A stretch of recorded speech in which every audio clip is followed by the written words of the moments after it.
So good morning and welcome. This is the first session of the Partnering for Success Learning Tour.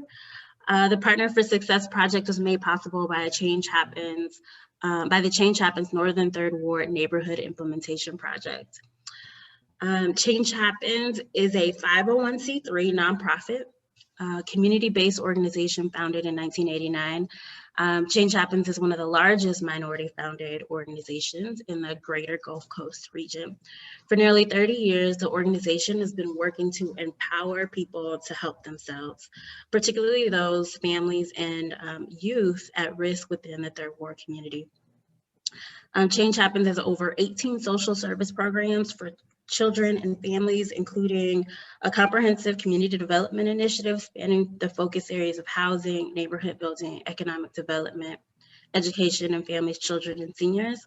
There's a race and social justice advocacy program, mentoring for young fathers and local high school males, case management services for children with special health needs and pregnant women, employment and training programs, teen pregnancy prevention, substance misuse prevention and treatment, HIV prevention, permanent housing for homeless individuals, programs to increase access to health insurance for uninsured individuals, and a program for young girls impacted by the juvenile justice system.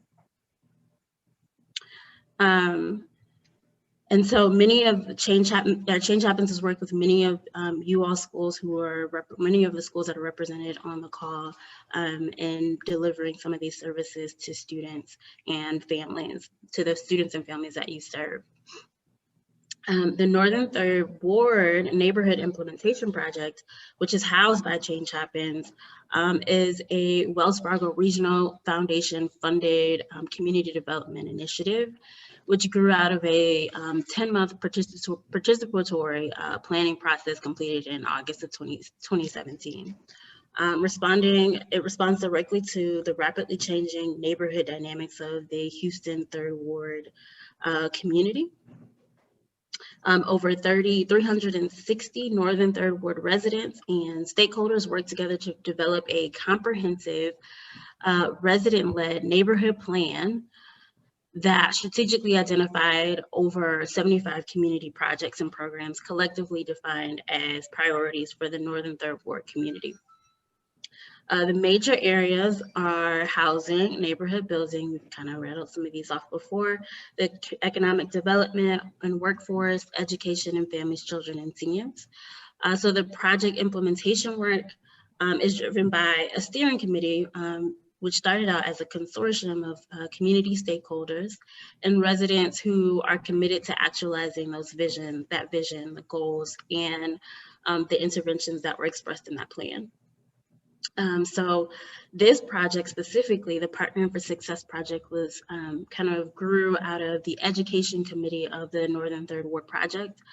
And some of the goals that are identified in the area, or that the community identified in the area of education, includes building relationships between parents and teachers to ensure academic success, supporting Yates High School and its feeder institutions to enhance their success, among others in terms of that address after-school programs, and really just bringing stakeholders and education together to enhance the services that are provided within the Third Ward community. And so that is kind of the background behind the Partnering for Success program. In doing so, in doing the work of the Education Committee, which is chaired by Cheryl Lawson. She's on the call, if you can give us a rave. Cheryl Lawson, hey. She's at Wallop and has been a part of the Northern Third Ward project since its inception in 2017. And so there was a last year, at the end of 2019, there was a Partnering for Success workshop that Cheryl Lawson held and brought together schools, nonprofits, and community members to talk about education and to come up with a holistic plan moving forward. This attracted the sights of our funder for this particular project, Partnering for Success, which is funded by Good Reason Houston. And one of the goals that came out of that session was the need for improved parent engagement across all schools, across schools within the Third Ward community. And so this led directly into what we are doing now. And so this is the first learning session. It's the 2-part project. There's a learning tour, which is a 5-part series of where Third Ward schools are in and stakeholders are able to learn best practices from schools who have effective parent engagement strategies. And then the second part after the tour is actual implementation. And there are dollars that will be allocated to the schools who are partners and who have participated. At the end in April, there's a scheduled roundtable discussion, which we will talk about implementation plans and how we would like for that to look. And so we want to partner with each of you in doing so. And, this is supposed to be something that is systematic and integrated across schools within the Yates feeder pattern or feeder zone. We hope that, to see you in these 5 sessions that we'll be hosting. And so with that being said, I do want to we'll go into introductions. So if you could just say your name, the school or organization that you're with, and we'll just do school and the organization or then your name and the school and organization that you're with. And I'll just go down. I'm trying to see. I'll go down the what are these called? Viewers here and call your name. Let's see. Okay, so first I have. Let's see. We'll go with Janine Gomez. Hi, I'm Janine Gomez. I'm co-founder and executive director at iDream Public Charter School. We're here in Washington, D.C., Southeast D.C., and we're going to share our experiences with family engagement with you all. Thank you. Thank you for inviting us. Yes, of course. And then Kay Kitchens. Good morning, Kendrick Kitchens. I am the Community and Schools Coordinator with Change Happens and the Northern Third Ward Project. Next, I'm struggling with this, seeing everyone. D. Foster. I'm DeMarcus Foster, Administrative Assistant with Northern Third Ward Implementation Project. Okay. Marpu Biowoji, sorry, I'm sorry. Biowogi. Good morning.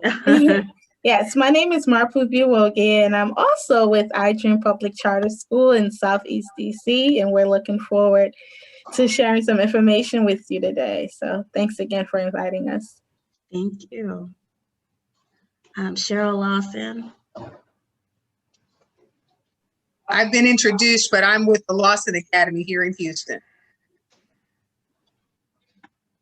Okay. Marthea Rainey. Marthea Rainey, the Lawson Academy principal. All right, glad to have you. Melissa Hamilton.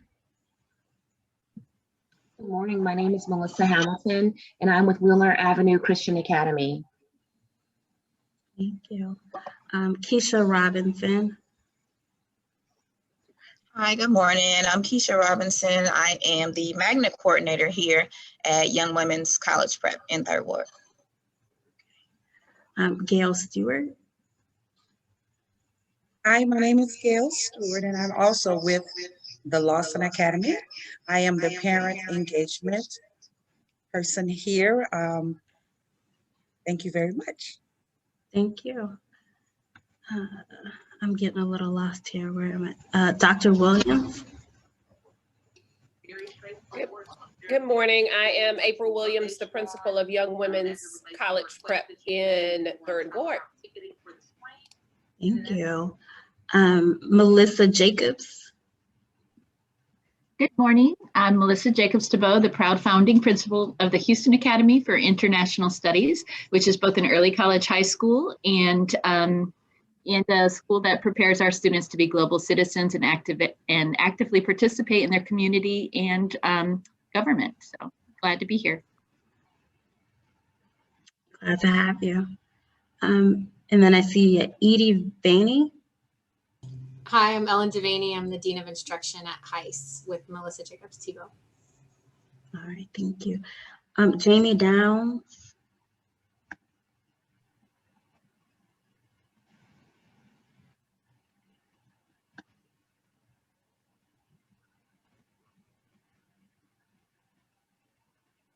Uh-oh, we can't hear you.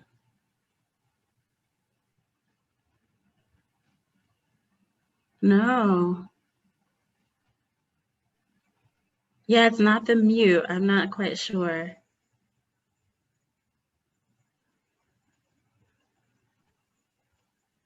Maybe he could put it in the chat. Yeah, if you can just put it in the chat. Okay, and is that everyone? Did I miss anyone?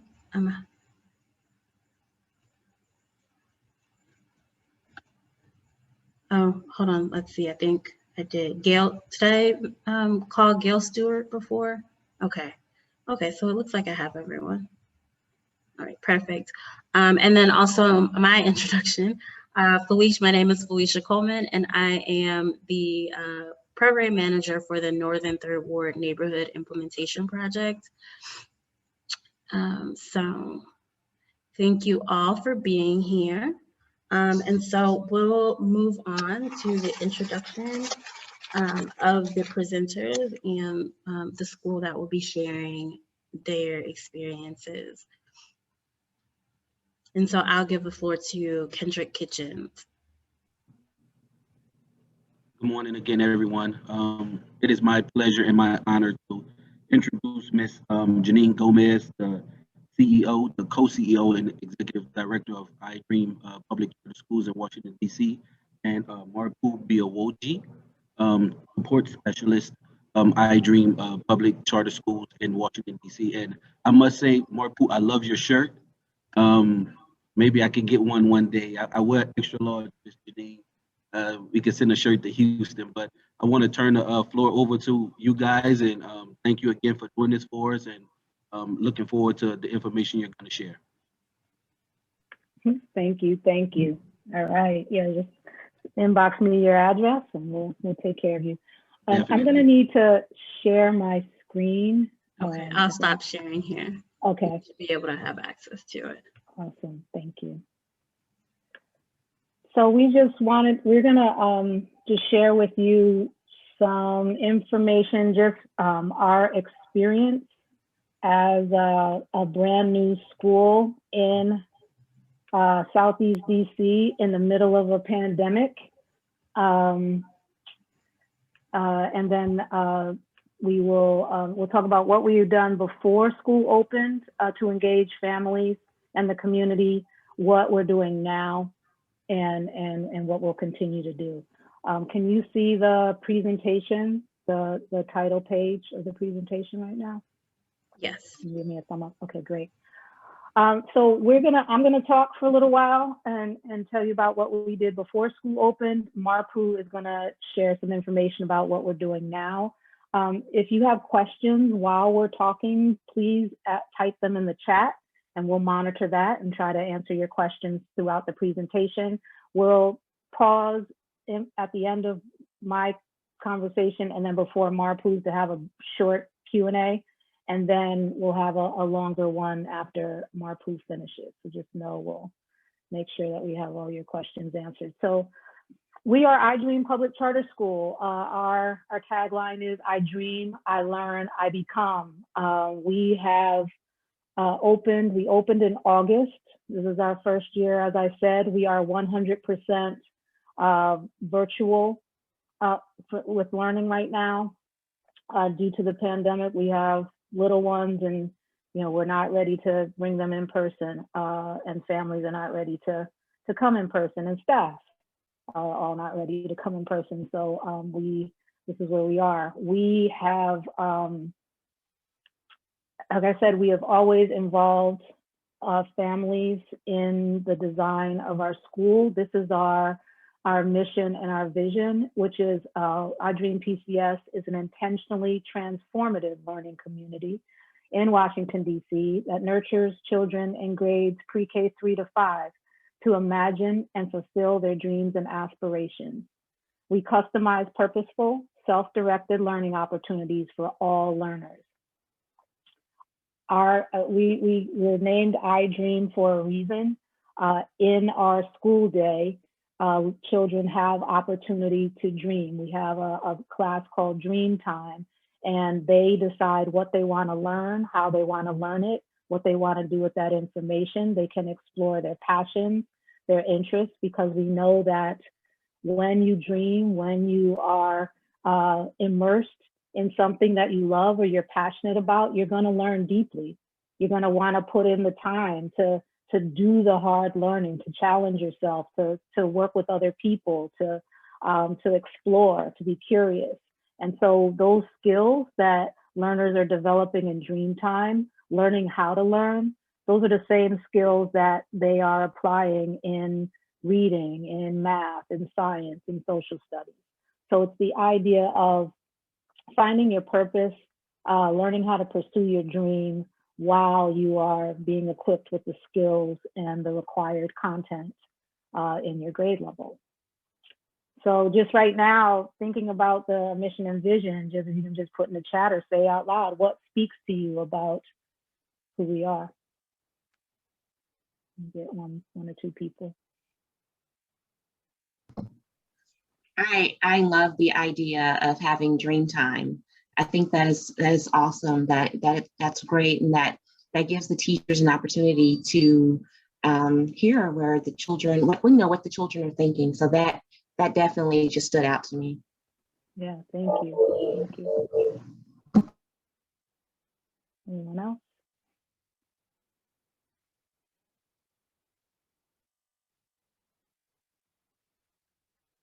Okay, going to move on. So here are our core values, and you'll see why family engagement is such an integral part of our model. Relationships, we believe that strong relationships are the foundation of our model. We believe that social emotional learning is just as important as academic learning. And being one's best self and developing healthy relationships with others creates that positive environment for the deep learning and collaboration that we envision. So we have intentional structures to foster a sense of belonging, trust, and connectedness within the community. And as we talk through some of our family engagement practices, you'll see where this is evident. Collaboration is another core value. We feel that everyone is responsible for learning and problem solving at iDream PCS. We explore play and we investigate together. We share ideas, we challenge each other, and we make compromises. We listen for understanding, and we step up or step back as needed. And step up, step back is sharing the air and making sure that all voices are heard. That's what that means. Purposeful work is customized learning that's driven by real world connections and individual and collective interests, passions, curiosities, and dreams. Learners produce meaningful and relevant work for authentic audiences in the school and the broader community. And then equity flows through everything we do. We believe that everyone has a voice and a choice at iDream PCS. We celebrate unique differences. We celebrate cultural wealth. We celebrate what everyone brings, everyone's genius, what they bring, everyone's brilliance in our community. We actively seek opportunities to interrupt bias, prejudice, and stereotypes to ensure access to resources and success for all. We understand that sometimes we get in the way of learners' dreams and learners being able to reach their full potential. So we spend time, we're doing that right now, figuring out what it means to dismantle white supremacy culture at iDream and the characteristics of white supremacy culture. How can we ensure that they do not live in our learning environment? And then how do we look at ourselves? What's our worldview? What are our learned biases, and what are our blind spots individually that we can challenge each other to look at and to mitigate? So we are really committed to making sure that we as the adults who care for and teach and cultivate the genius in our learners, that we are not blocking or oppressing that brilliance. So here are our demographics. We have 54 learners right now. Our goal this year was to have 90. With the pandemic, we ended up with 55, 56, 54, or this is where we are right now. We have pre-K 3-year-olds to second grade 7-year-olds. We have multi-aged classrooms. So we have pre-K 3 and pre-K in classes, and then we have a pre-KK class and a first and second grade class. We are in our charter, we will not have more than 15 learners in a classroom. Right now we have one lead coach. Our teachers are called coaches because they cultivate your gifts. And then we have assistant coaches, at least one or two in each classroom. So we have an even smaller coach to learner ratio in each class. Our learner population is 96% African American, 2% Latinx, and 2% white. And everyone qualifies for free and reduced lunch at iDream. We are part of a community program, community share program that enables everyone to be eligible. And then we have 65% of our learners are at promise. You would call that at risk. We call it at promise, but it's learners who are experiencing homelessness, qualify for state public assistance, or learners who are, they would say learners who are performing far below their academic grade level. We have young learners, so that doesn't really apply to us right now.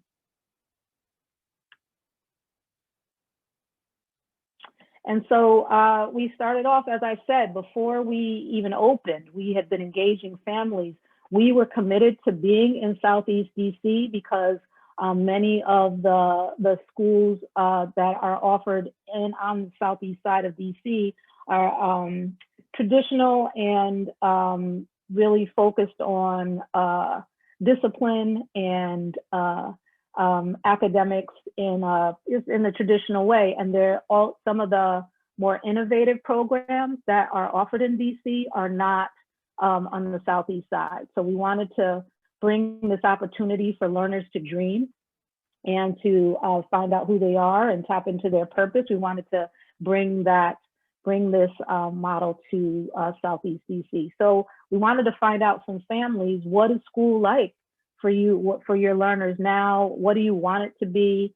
We spent time testing out our model. So does dreaming even matter? What's the importance of it? And we found that, yeah, when learners want to explore things that they're curious about or that they have a passion for. And so we built our dream time, what dream time might look like, through some of our pilots. We asked our families, what about our mission statement? We have the same, well, we have a revised, slightly revised mission statement now, but this was our original mission statement. And we asked families what they thought about it. Should this really be our mission? And through that, I mean, we cut out some of the things, like they didn't want us to call children underserved.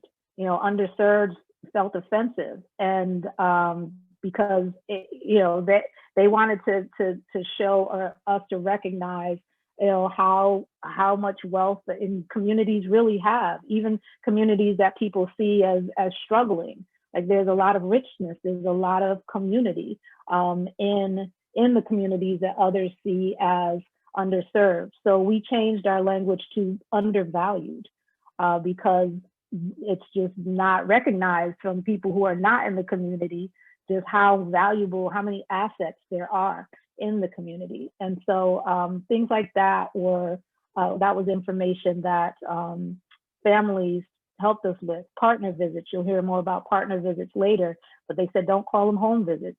That sounds like social services, that sounds like, public, welfare, somebody's coming in to check up on us and see what's going on. So we changed it to partners because we wanted the visits to be collaborative. So we continued to work with families even when it came time to open, when the pandemic hit and we knew we weren't going to be fully in person. We connected with the families who had enrolled to find out how we should open, what was important. We thought about a hybrid model that wasn't going to work. And so through our conversations with families, they led us and they asked, show us what a schedule would look like, show us what virtual learning is going to look like, what online platform are we using, how are we going to communicate? We figured all of that out with our families. We had started tribes. Our learners are in tribes for their social emotional learning time. We created tribes with our families. Those who applied were assigned to one of the school leaders or our community liaison and some of our board members. And each had a small group of families that we started talking with and connecting with from the beginning. First, to find out, what do you need? How can we support you in this pandemic? Are you okay in the pandemic? And from there, we built relationships that led to our school opening tribe, where those who were planning to come to iDream had a voice and were part of the decision making for the remote learning model that we have right now. And so that's my slides of the leading up to our opening. Are there any questions about the engagement prior to school opening? See if I can get to the chat.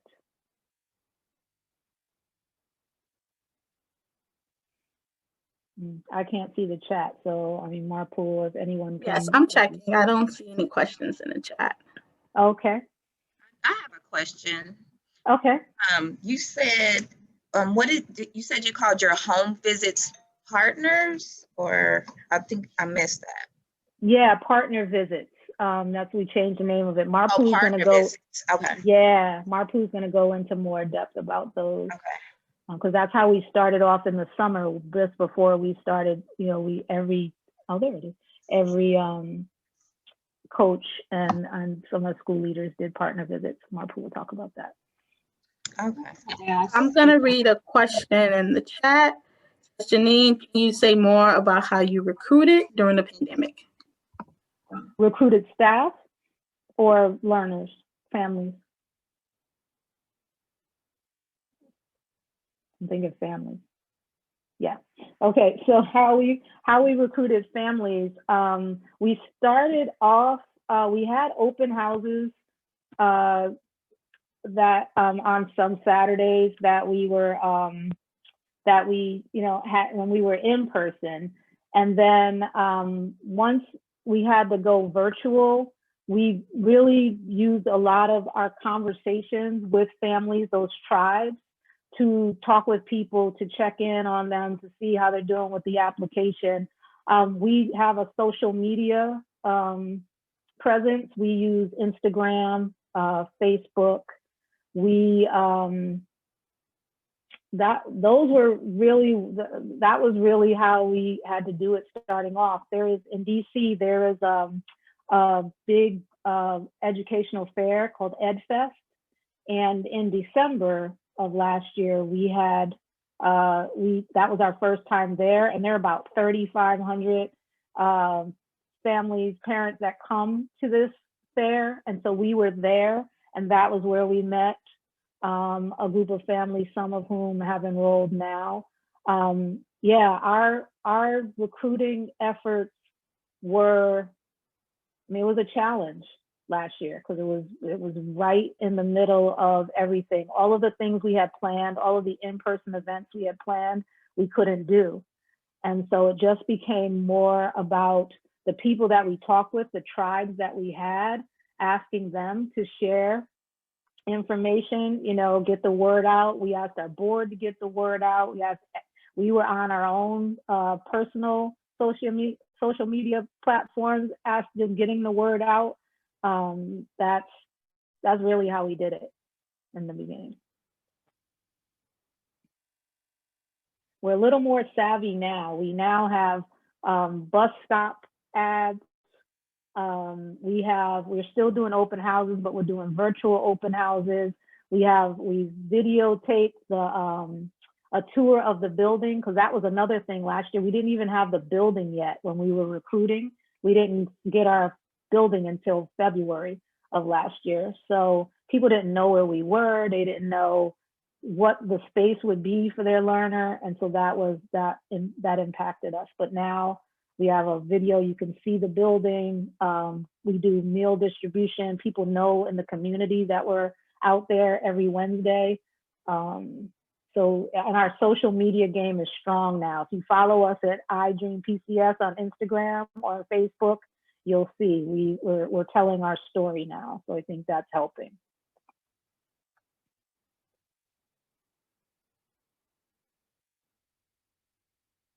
All right, if there are no other questions, I will pass it over to Marta. Thank you, Janine. I was gonna put our page in the chat. Okay. So I'll do that quickly and then I'll begin.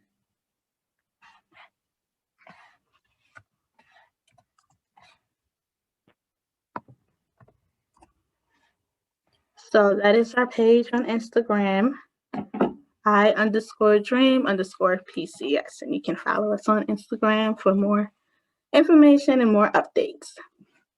But I'm gonna get started with our partner visits. Like Janine said, everything we do at iDream is intentional. We're intentional about the words we choose, the language we use. That's why we started with partner visits as opposed to talking about home visits, because we're partnering with our families, we're collaborating, which also goes into our core values, which are relationships and equity. We want to build relationship with our family to let them know that we're in collaboration with them and their learning and their needs. So prior to school beginning, during our professional development, our coaches were informed about the partner visits, and we started to conduct partner visits, which was having the classroom coaches meet families in their homes or in local areas, whether it's a park or a library. And of course, due to COVID, we conducted our visits outside in public spaces, just to show that we were meeting our families in their neighborhoods. Instead of having them come to us, we were coming to them. And that's how our relationship began, and that's how we established a relationship. And also with the partner visits, once I go through, I'll share the document. It was more of a conversation versus an interview. So during these visits, it wasn't a questionnaire where you were asking a question and then waiting for a response, but it was more of a conversation. We'll start off with me sharing something about myself, like a background or a story, and then having the family share their story, because the idea is to get to know them and get to know who they are. What are their cultures? What do you celebrate? How do you see your child? What are some things that are important to your family? And we wanted to know about the whole child. Who is this child outside of the classroom? Who is this child in your family? What are their gifts? What are they bringing to your family? What should we know about your child? What are some extracurricular activities that you involve your child in? We also wanted to know who's in the home, to find out if a family member was an essential worker or if they needed additional supports, just to find out the family dynamic. But it wasn't in an intrusive way, but more of a collaboration, getting to know them while they're getting to know us as well. And this also provided an opportunity for us to identify barriers to find out if a family member is an essential worker, if they have to go to work, if there anything else that needs to be put in place, whether they needed resources for childcare centers, if they had internet in the home, if they had computers. These were all informations that we found out before starting out, just to go back again to that core value of equity, to making sure everyone had equal access to the same education, equal access to making sure they were able to get on virtually, any supports that they needed in place. So this just really helped us to identify what resources we needed to provide, as well as to get to know our families. And then also, with us being a new school and some learners, this was their first time in school, they were able to meet their classroom coaches just to take out the nervousness or the anxiousness that they may have had or families may have had prior to beginning the school year. So they were able to meet, they were able to find a familiar face and identify who was going to be leading the class and who their child was going to be with for most of the day. So then we'll go to the partner visit form, and then I'll go over that a little bit. I can put it in the chat, Marpu. Okay. Helpful. Okay. And then I'll show it on this. I'll show it up here too. Yep. Thank you, Janine. Mm-hmm. So everyone, you have access to it. If you feel free to, if you want to copy it, download it, feel free. Yes. So with the visits also, the coaches called the families and scheduled the visit just to make sure it was at a time that worked with the family. It was really in collaboration with family just to find out questions that were asked, were knowing about culture, knowing about the child interest, because these things were also implemented into the classroom, into the customized learning plan, finding out if this child loves to learn about turtles, like they incorporated activities and just incorporating into their lesson and the structure of the classroom as well.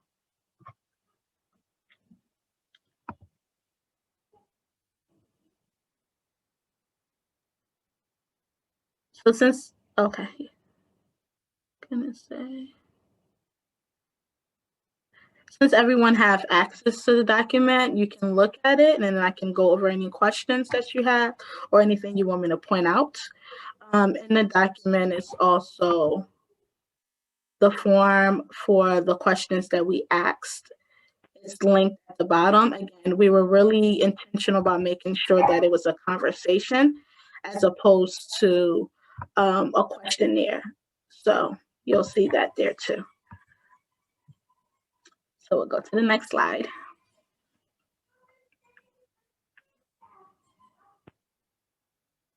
So after partner visits and learning about the classroom and learning about the coaches, we still wanted to find a way for families to be able to connect with each other, you know, especially with the pandemic and being virtual.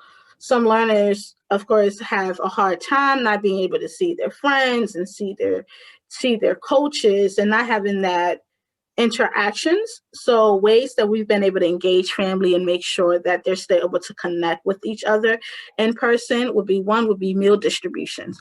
Every Wednesday, we have meals and material distribution from 3 to 5 p.m. During this time, families can receive meals. Like we said, all of our families are able to receive free lunches and free breakfast, free food. So during this time, they're able to receive lunches, they're able to receive all of their meals. They're also able to have materials pick up. So the classroom coaches would provide materials for an activity, a lesson, or our classroom coaches for pre-KK did binders for each learner that was customized to the learners, binders that talked about like their schedules, activities they were doing, things they were learning. During this time, families were able to pick up those things. It also provides an opportunity for them to communicate with coaches and meet other staff. And then also one of our classrooms did a social distance park day, and collaborating with family through discussion. They have family meetings where they discuss the option of having a social distance park day so that the learners can get to meet each other, families can get to meet each other, and the families who opted for the event all met up and they had a day in the park. After their morning lesson, they all met up in the park. They painted pumpkins. The learners got a chance to play with one another, of course, socially distanced, but they were able to actually meet one another aside from being on the screen all day. Another way that we've been able to engage our families in person was collaborating with other organizations. Again, collaboration is a huge component of iDream, and it's one of our core values. So we connected with the agency in DC that does Positive Chalk. And what they do is, given a topic, whether it's social justice, given a topic, the individual bring chalk and allow children to express what that means to them through chalk. So this event was held on a Saturday. We also think about the equity piece as well, finding out when families are available and times that will work for them. So we actually held this event on a Saturday where families were able to bring their learners and they had chalk available to them.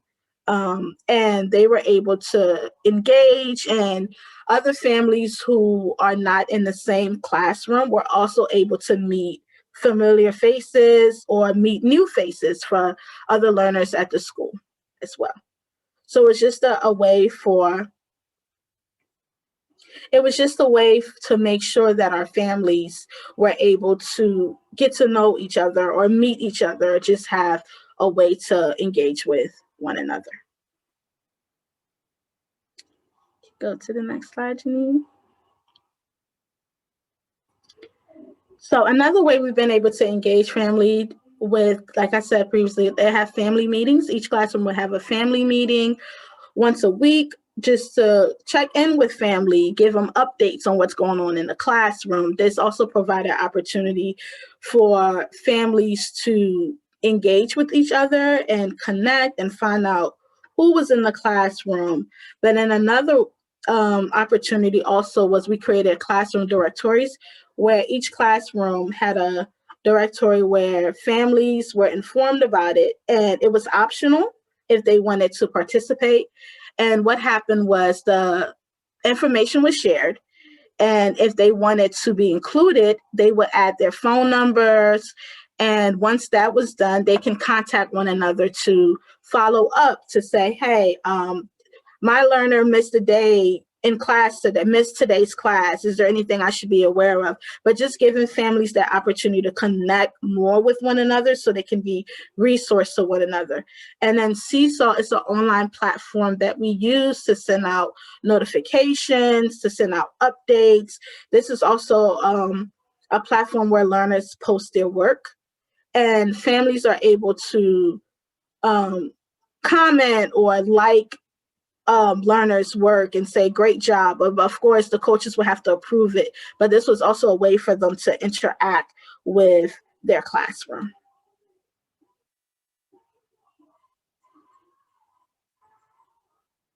There's some a couple of questions. Oh, I see someone addressed it. So the question was, how many of your learners' families attended the social distance park day?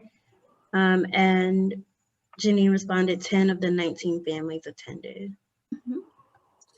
And Dream Keepers is something that is very dear to us. And oh my goodness, I really enjoy Dream Keepers. And how Dream Keepers came about too was through the family meetups. So earlier during like Janine said, during the school year with the school opening meetings, there were conversations about including families on what was happening with the school. But once the school opened, those meetings continued. and they were virtual family meetups. So we used to meet up to give updates or just speak with families. And out of that was birthed Dream Keepers. Dream Keepers is a group of families where we are an enthusiastic, passionate, committed community of families, learners, and community members who are ambassadors, thought partners, and activators, and we work collaboratively to fulfill the mission of iDream. So it's a collaboration of staff, leaders, community leaders, and our families. And how this came about, again, was during the family meetups. We would meet about 15, 30 minutes afterwards, this group, just to talk about what we wanted from the school, any ideas, any concern that families were having. And then Dream Keepers came about. We sent this information out through our newsletter, through Seesaw, to have a representative from each classroom in the event that, let's say there was an update a family needed, they can go to someone in their classroom. The whole idea was to get families to engage with one another, but also to be able to advocate for their needs, for their learners, and what they needed in the classroom. So when we first started, it was just to get representative from each classroom, 2 family members from each classroom, our pre-K 3, pre-K 4, first and second, and then pre-K and kindergarten classroom, to get 2 family members from each classroom. And when we started, we created a directory as well, just to discuss what was going on in the classroom, what's happening with our learners. And since then, we have become this mighty, or just called mini mighty group, where now Dream Keepers, we've organized a toy drive. The picture you see here is in collaboration with our community. We collected toys for all of our learners that were distributed over the holiday. Dream Keepers also created gifts for our coaches. And over here in the black is one of our families. One of our families, she is a great resource to our committee. She provides resources if she knows anything that's going on in the community, any events that's happening. We share it in this group, and then we share it to families. And right now we actually have our own email address where we share that in the newsletter too. If families have concerns or any updates they would like us to address, we bring it up in this meeting.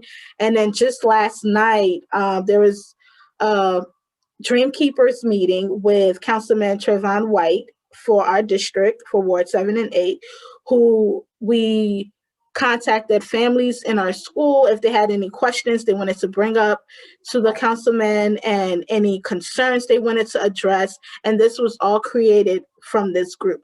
And then there's a brief clip from one of our meetings as well. So I'll go ahead and have Janine play that. All right. Have questions and concerns that live in the community. Okay. Great information. We would definitely be Yeah, looking send that forward out. to all of this, all of that information. Yeah, send that to us. I want to marry him. And then I know before the end of last year, towards the end of the year, there is another grant that I put in an email. And so I did sign up to take a grant class, but if anyone is interested in joining in on, working on that grant, I do think that it would be good for the Dream Keepers to kind of, go after it. So maybe I can resend the email again to maybe see if anybody is interested in working on it. I'll help. Okay. Yeah, great. Kristen, if you resend it again, because I don't even know what to do, because I'm a professional grant writer. So I could give some tidbits, but I can't commit to actually really writing, because I have a lot on my plate right now. But I will look at it if you resend it and then give some feedback or some things that we might can include or what might make our application strong. You can stop it there, Jenny. So this is our dream keepers. This is our families. They collaborate together to write grants and create events. And right now, what we're doing, we have little love notes that we're sending to our families. Our kindergartners, first graders, and second graders are testing right now. So what we're doing, we're creating postcards just to let learners know you're doing a great job. But then this is going to go to everyone in the school. Of course, going back to the equity piece, even our 3 and 4 year olds, just to let them know that your ideas are great. We see you working hard. But this is something that Dream Keepers is doing, where we're sending notes to family. And right now we're organizing a game night for our families, and we're talking about having a pantry. So these are just ideas that have been birthed from this group and just to engage our family, and we're just moving forward with it.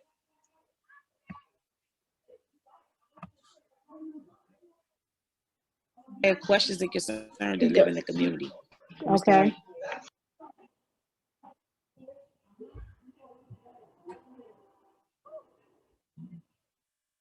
Can go to the next one.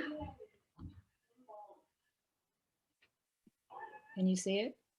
No. Oh, I'm on the next slide. Oop. See it now? Is that the next one? Uh-huh. Yeah. Okay. So again, everything we do at iDream Public Charter School is very intentional. So my name is Marpu Biwogi. I'm a licensed social worker. However, during our PD, my principal and I had a conversation about if we wanted to keep the title of social worker, because it usually has a negative connotation to it when working with families. If I were to call and say like, hey, I'm the school social worker, sometimes that can make families reluctant to speak to me. However, with my role here at the school, I provide more than that. I'm here to support them in their learners' education, as well as in helping them in the community. So in collaboration with my principal, we came up with the title support specialist, because what I do here is I support our families in and outside of the classroom. So, and also connect families together. So for example, we had a learner who needed to get to daycare. So she started daycare, but then there was another family in the same classroom who had to return to work, and she was looking for a daycare. So I was able to connect those two families and say, hey, well, this individual was able to go to a daycare that's able to provide services and is able to log the learner into class, and they're in the same classroom.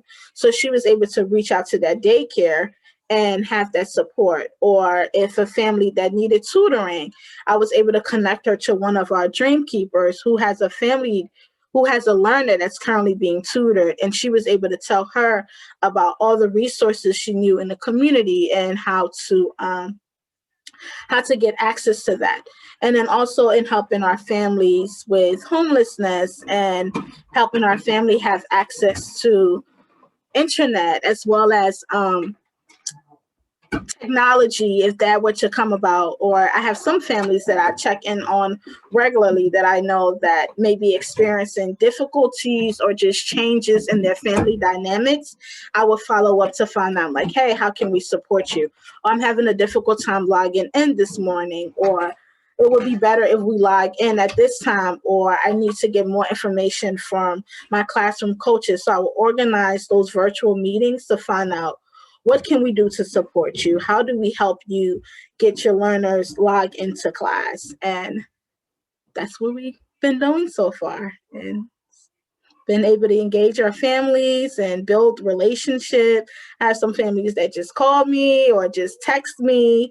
So we've been able to establish that relationship. But like Janine said, it started really from the beginning, just starting with including family, making sure their voices were heard, letting them know that you're sending your child to this school, but it's also your school, and having them invested as well, but knowing that we still care about them. And that's it. Any questions for me?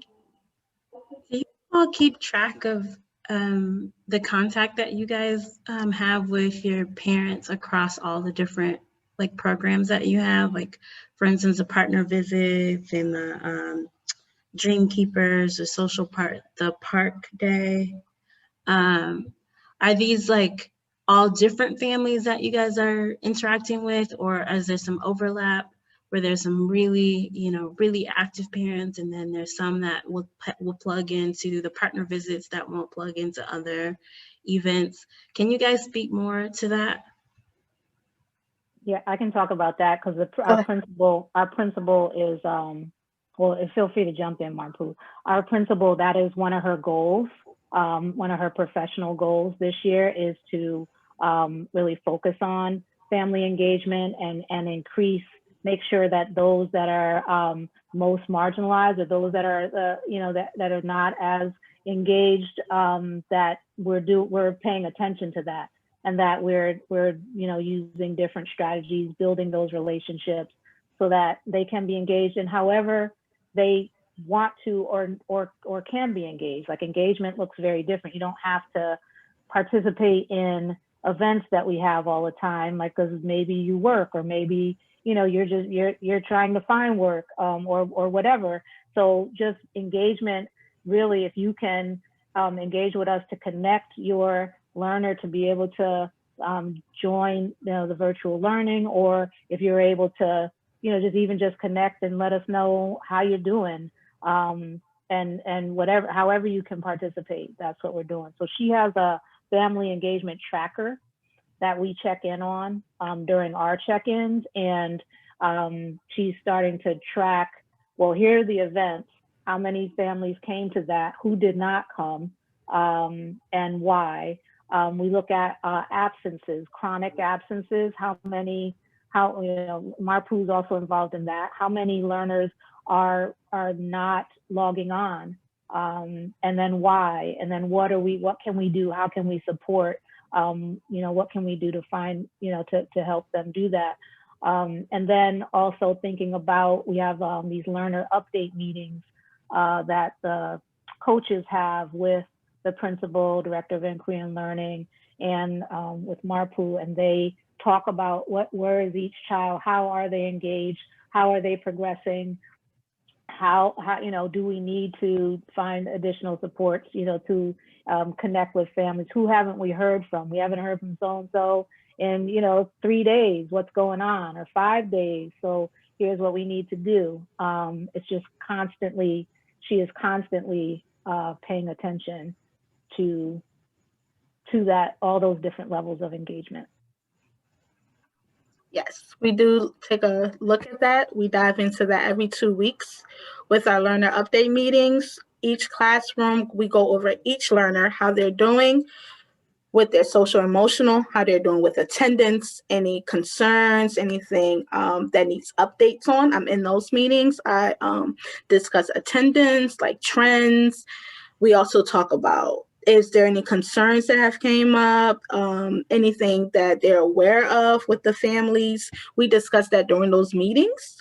We also have a communication tool, which is called Ed Modified, that we use to document any communication with classroom coaches. And if there's other learners that are in another classroom, they're informed about that as well, so they know exactly what is going on with that family unit. But we also reach out to families to find out what the barriers are. Janine, our principal, myself, have actually gone to families' homes just to drop things off, whether it was during our toy drive. There were families that couldn't pick it up because of transportation. So those items were dropped off at their homes, or they needed computers, those items were dropped off. And then we also incorporated a delivery system. Like, we look at what the barriers are. We have a delivery system during meals pickup. So families that aren't able to come due to whatever the reasoning may be, whether they're working, transportation, our delivery service is able to drop off materials or able to drop off meals. But sometimes it can just be materials, just to make sure that those learners have access to that information. So we actually take a look and speak with families to find out what the barriers are, and we attempt to address those barriers. Thank you.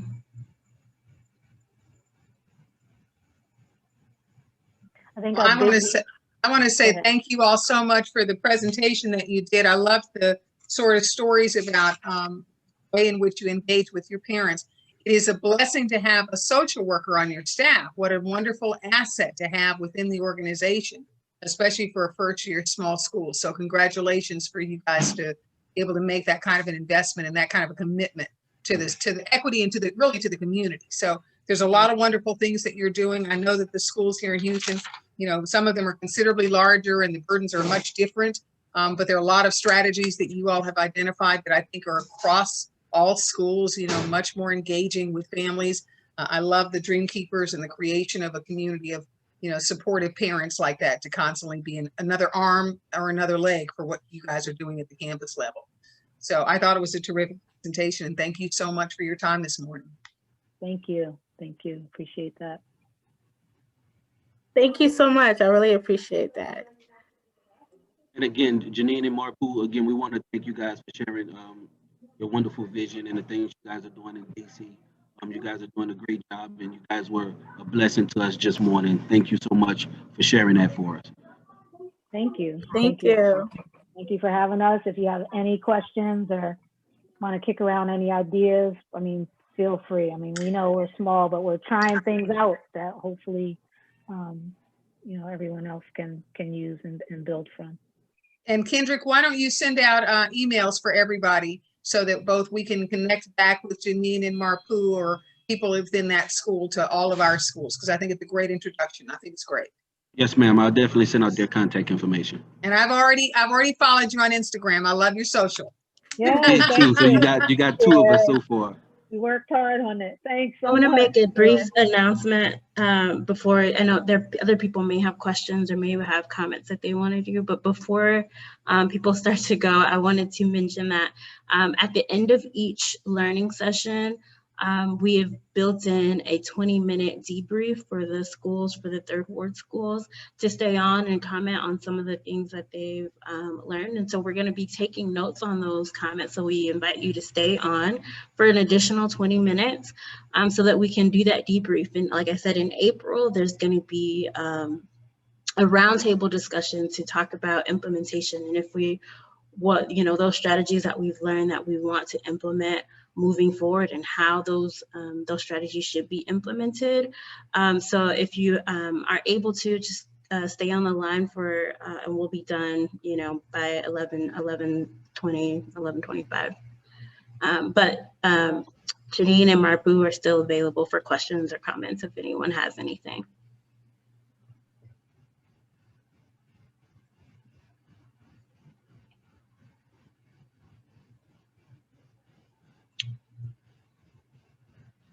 I think, Marthea, are you? I think we're on mute if you're sharing.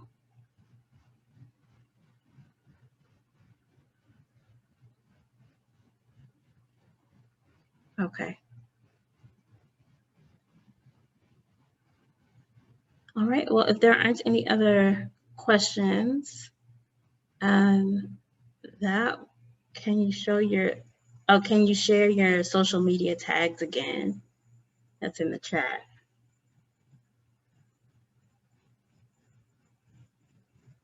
Okay.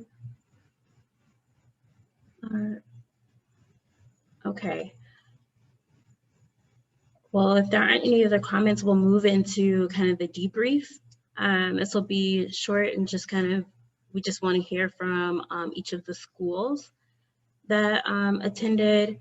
Janine and Marpu, you're welcome to stay on, or you can also, go on. We thank you for your time and for your willingness to present and share your strategies. This is exactly kind of the forum that we're trying to create, and we want to learn from you guys so that we can, have greater impact within the Houston area as well. So we thank you for all of your efforts and your work. You're welcome. I'm putting our email addresses in the chat too. Oh, so. perfect. Okay. All right. Take care, you all. Thank you, everyone. Yours in the work. Okay. All right. And then on top of before we get like delve into our debrief and questions, I did have a little bit of, I had an announcement to make. Kendrick Kitchens, who you guys have been communicating with, will be leaving us. His last day will be on Friday. He has resigned from his position and he'll be moving onto a position within Harris County. So moving forward, you'll hear from me, Felicia Coleman. You'll hear from me and I'll be communicating and corresponding with you guys until we're able to hire someone to fill in for the Community and Schools Project Coordinator. So, Kendrick, do you have any words? It's bittersweet. And talking to Felicia about the opportunity, just hate to leave a project that you worked hard on, but under the circumstances with the pandemic and family reasons, finances is a little bit more important at this time. So the full-time position just helps out the family a little bit more. So gonna be sad. It's hate. Made a lot of good friends. Loved working with you guys. You guys have taught me a lot.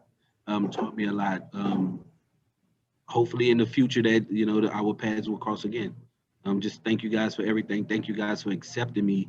And thank you. Thanks, Kendrick. I appreciate all your work. I see all these in the comments. Shelby, Kendrick, you're a pleasure to work with. Best of luck in your position. And then congrats on your new role from Jamie Downs. So Kendrick, this is Cheryl. Tell us what you're going to be doing. We're sorry to see you go, but we all understand full-time salary. We all got that. What are you going to be doing? It's Ms. Cheryl, the role is youth development coach with inside of Harris County. So my job will be working with the schools in Klein ISD. So I'll be going with the kids that's getting in trouble and that's in and out of juvenile probation, juvenile detention. So I'll be working and doing home visits with those families and visiting those kids in school to kind of keep them on the right track. Good for you. Well, we're happy for you. Sorry to see you go. Thank you. Thank you. Okay, so from here we'll move on into the debriefing. And so, I just want to open it up so that to receive you guys' comments and some of your thoughts about the presentation today. And like I said, this will be we'll basically be chronicling the notes so that we can revisit these notes in April to make some decisions about implementation. So I guess I'll just open it up for thoughts. And if there was, there's any strategy or program that they attach to or that they are implementing that piques your interest or anything like that, please share.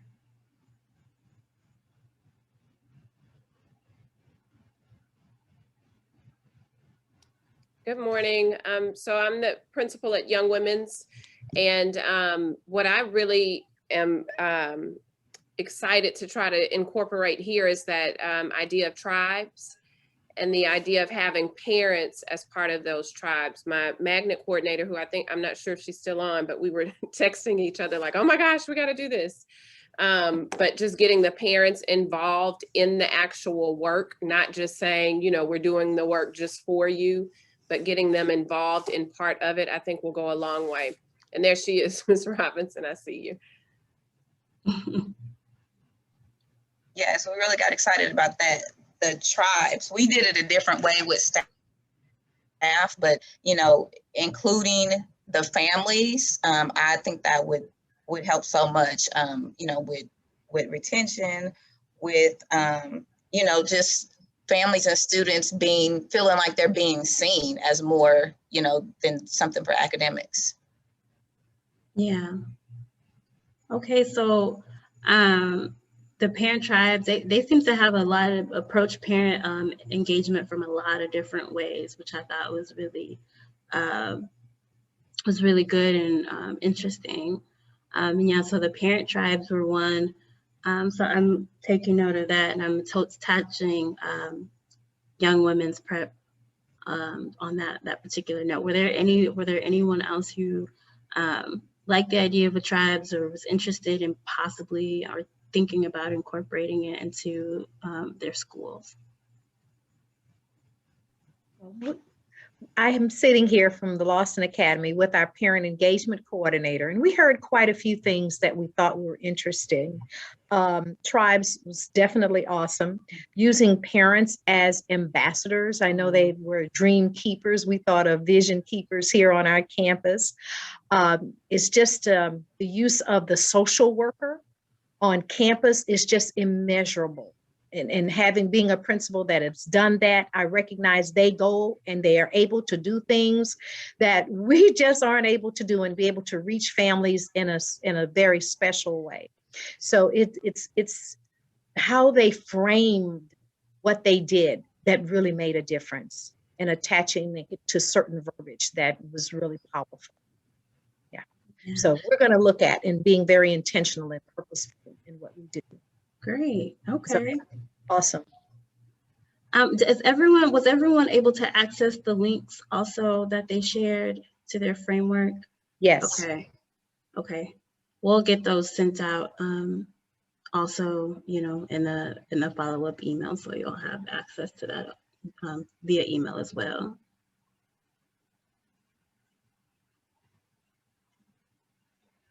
Okay, so I see the parent tribes resonated, the dream keepers resonated, and then also having social worker staff available was something that stuck out. Was there anything else or any other programs that they mentioned that stuck out to you guys? To anyone else on the call? I'll tell you what I liked. I don't know if it works for every school, and it may not work for ours even, but the idea of having every 2-week learner update meetings at a child-by-child level, I thought that was good to identify those things that school teachers or coaches are seeing that, child by child. It's probably a lot of work, but you can probably catch things quicker if you're talking about the kids on a semi-monthly basis. And if you wait until scores or some of the other things that come up, there's a problem. So I thought that was a pretty cool idea to have those learner update meetings and walk through kids. Yeah, definitely. Okay. Thank you. Okay, was there anything else or any ideas that, I know when going through presentations, you get other ideas that come to mind, was there anything else that anyone wanted to share? I had one last one. I really liked how they were intentional with the words and the terms that they use, like, calling their teachers coaches, not calling them at risk, but calling them at promise, not using underserved, but undervalued, and then the concept of the home visits being partner visits. Right. Yeah, the delivery, in which, the ways that people receive the language is important. We just had a conversation about that. A couple of days ago about some of the programs we're doing at Change Happens. So definitely.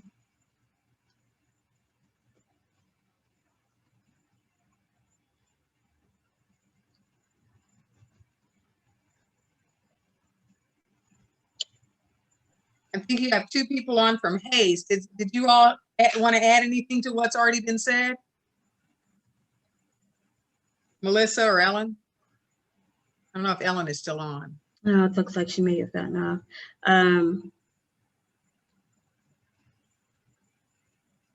Anyway. Jamie Downs says he's switching his phone. I don't know if he had something he wanted to share. He might be taking some time to get back on. Can you guys hear me now? Yes, we can hear you. All right, you. sorry, I had to switch to my phone for some reason. But I really like the idea around, they spoke a lot about just how somebody's mentioned about the social worker, but I think just the purposeful use of the social worker to be proactively reaching out to families and, just knowing the needs of the community. I don't know if you guys struggle with this like we do, but in terms of like just, I think that creates a culture of constant contact with the school.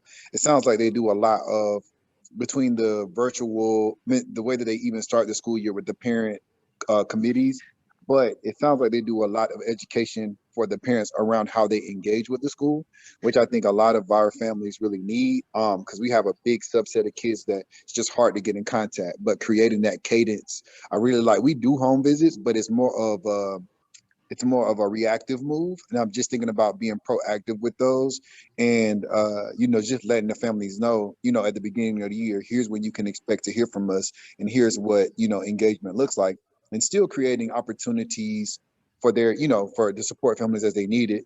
Because, everybody doesn't have the flexibility or the time to meet like that, but just, kind of setting that expectation that as a parent, we're going to need your support in, working with your student. I think it's just really important. And so I really like that, as well as just, being a place where, they're distributing the food, using it as an opportunity to get families engaged. They are, having the different movie nights, game nights, things like that are kind of strange now, but I mean, we've had to become creative with that in our social lives. So I'm sure we could do that with the school setting as well. Yeah. And one thing, I'm not sure if they mentioned, but they're completely virtual.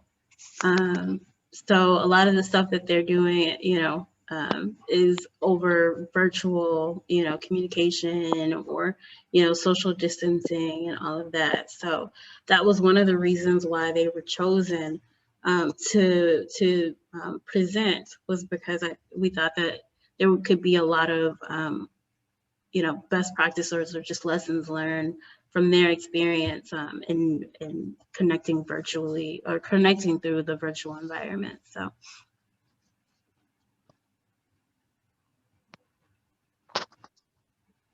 All right, well, thank you. So it's 11:20. I don't want to keep you guys any longer. Thank you guys for all of your comments, and we'll be taking notes of what was said. We'll also share, if not the whole recording, at least parts of it, that will go out to everyone, so that you guys can also have it as a reference point. So if there aren't any other questions or comments, or I have a quick question. Has the invite for the next visit already been sent out? No, it hasn't. Kendrick, do we have a school that's coming up? Which school was that? That's going to be the next session. It's Einstein Charter Academy, and I'll get that. We have the date set, and I'll make sure we get everything to Felicia and DeMarcus so we can get that invitation sent out ASAP. Yeah. Okay. Thank you. So we're transitioning everything over, but yeah, we'll get it out soon. And then we're also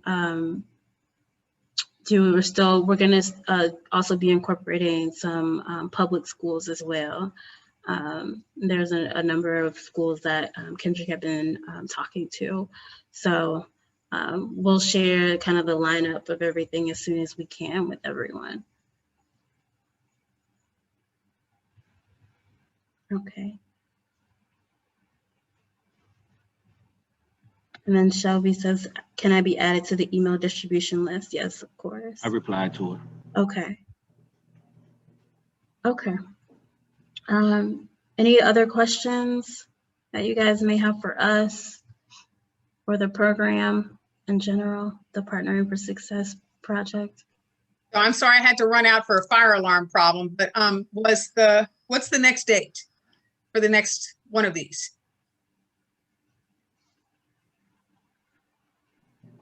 The next date, Ms. Cheryl, is March, because we didn't want to do a second one in February.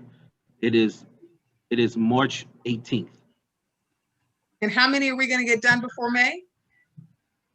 We're doing one each month. So we'll have 4 of them before the end of the school year. Right, and we're February, trying March, April, May. Right, we're going to try to squeeze a 5th one in somewhere. Yeah. Okay, that sounds awesome. That sounds awesome.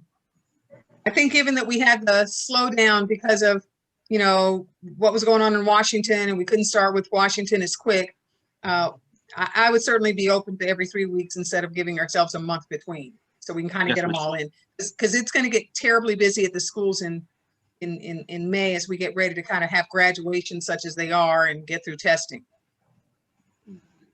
Yes, ma'am. I also think, I know you said you would put up pieces of the video, but I think if you can just share the entire recording, The recording. maybe on like a site, just because I got some staff members who couldn't be here that I think could benefit from watching this and then, you know, doing a campus-based reflection on what they've learned. I absolutely agree. In fact, what we ought to have, if we can figure out how, Felicia, is a page on our website where all of these can be viewed. That way, even the schools that don't participate could theoretically come and spend, 3 or 4 hours and look at them. Yeah, absolutely. Yeah.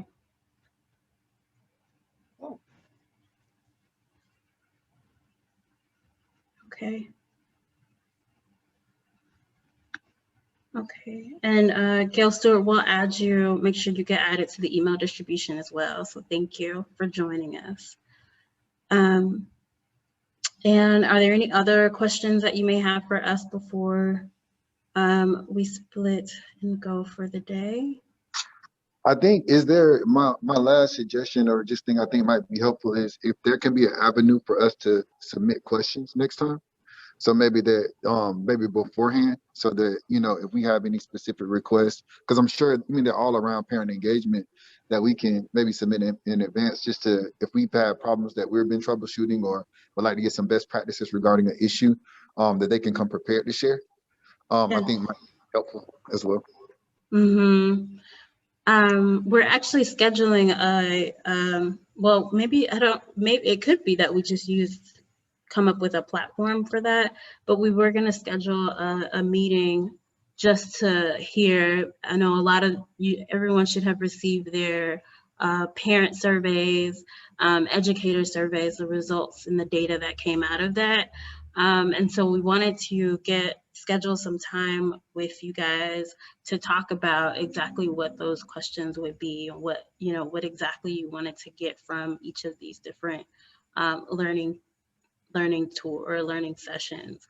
But it could be that maybe it's just like a platform that people can, type in or share their questions or share their concerns, which might be easier as well.